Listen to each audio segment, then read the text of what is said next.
कहानी उन आम घरों की है जहां खाने वाले तो कई, लेकिन कमाने वाला एक मर्द ही होता है। बावजूद इसके उससे उम्मीदें कम नहीं होती। देखिए जी, सामने वाले वर्मा जी कैसी अच्छी तरह से सफाई करते हैं छुट्टी वाले दिन अपने घर की, और एक आप हैं।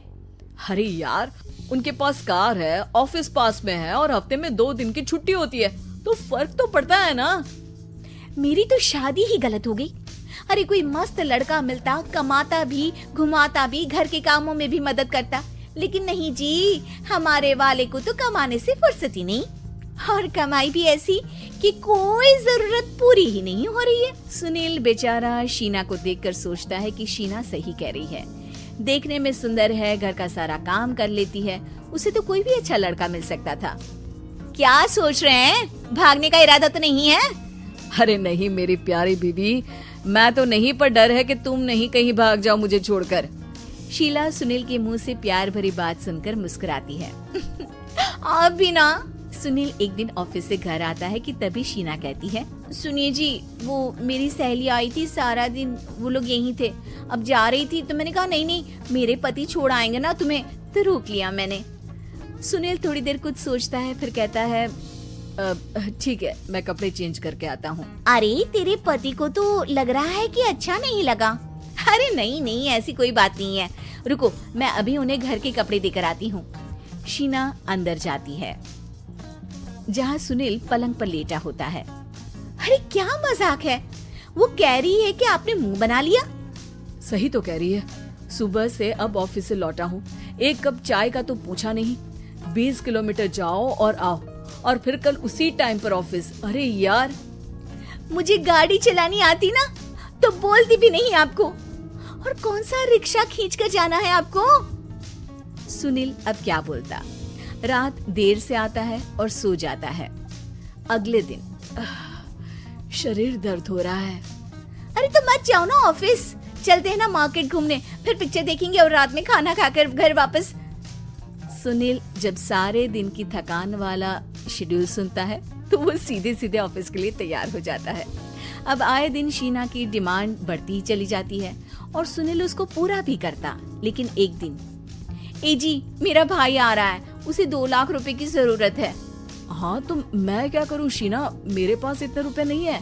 हाँ हाँ पता है नहीं है, लेकिन किसी से लेकर तो दे सकते हो ना। अरे मैं किससे मांगू, मेरे तो जानने में भी कोई नहीं है जिसके पास इतनी बड़ी रकम हो। तभी वहाँ शीना का भाई शीनू आ जाता है। जीजा जी कैसे हैं आप? अब मैं ठीक हूँ शीनू, अचानक इतनी बड़ी रकम की जरूरत कैसे पड़ गई? अरे जीजा जी, वो बिजनेस शुरू किया ना, तो उसके लिए पैसे की जरूरत है, काफी हो चुका है, थोड़ा पैसा बचता है तो मैंने सोचा आपसे ले लूं। अब देखो, मेरे ऑफिस में कुछ लोग हैं जिनकी सेविंग अच्छी है, मैं उन लोगों से बात करके देखता हूँ। सुनील ऑफिस से किसी से पैसे लेकर शीना को दे देता है। शीना वो पैसा भाई को दे देती है। 2 महीने बाद, अरे यार शीना, वो ऑफिस वाला आदमी अपने पैसे मांग रहा है, कैसे दूं? अपने भाई से बोलो ना पैसे दे दे। अरे हाँ हाँ दे देगा, कहाँ भागा जा रहा है, आप उनको बोल दो कि दे देंगे। थोड़े दिन बाद, शीना वो आदमी मुझसे आज भी पैसे मांग रहा था यार, मैं तंग आ गया हूँ, ऑफिस जाते ही सामने उसका चेहरा दिखता है, क्या बोलूं, बार बार पैसे मांगता है। अच्छा मैं शीनू को फोन लगाती हूँ, बात करके देखती हूँ। शीना भाई को फोन करती है लेकिन वो फोन उठाता ही नहीं। लगता है भाई कहीं ऐसी जगह है जहाँ नेटवर्क की समस्या होगी। सुनील अगले दिन दोपहर को ही घर आ जाता है। उसका चेहरा उतरा और परेशान सा होता है। वो रोने लगता है। अरे क्या हुआ जी, आप इतना परेशान क्यों हैं? सब ठीक तो है ना? अरे नहीं शीना, कुछ ठीक नहीं है, मैं ठीक नहीं हूँ। तुम्हारे भाई के लिए मैंने जो पैसे लिए थे, उस आदमी ने आज भरे ऑफिस में सबके सामने मेरी बेइज्जती कर दी। सबके सामने आज मैं कर्जदार बनकर खड़ा था। मैंने हर वो प्रयास किया घर चलाने के लिए जो मैं कर सकता था, लेकिन अब नहीं होगा। वो फिर रोने लगता है। अरे आप तो औरतों की तरह रो रहे हैं, मर्द हैं आप। क्यों, आदमी के सीने में दिल नहीं होता, या फिर वो इंसान नहीं मशीन होता है? अरे मैं थक चुका हूँ शीना, तुम समझती क्यों नहीं? मैं भी शारीरिक और मानसिक रूप से थकता हूँ, मैं भी आराम करना चाहता हूँ, सुकून चाहता हूँ। मैं अब कुछ नहीं कर सकता। कुछ नहीं। वो बैठ जाता है। शीना पति को हैरान परेशान देखकर चुप हो जाती है। अगले दिन, सुनिए, ये लीजिए 2 लाख रुपए, उस आदमी को दे दीजिए और बोल दीजिए कि आज के बाद किसी को पैसे के लिए बेइज्जत ना करे। सुनील पैसे देखकर राहत की सांस लेता है।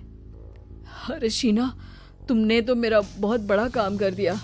अब मैं शान से ऑफिस जा सकता हूँ। लेकिन ये पैसे आए कहाँ से? ये पैसे मैंने अपने गहनों को गिरवी रख कर लिया है। तुम ठीक रहो, निश्चिंत रहो, मैं बस यही चाहती हूँ। मुझे माफ करना, पर अब मैं समझ चुकी हूँ कि मर्द को भी दर्द होता है।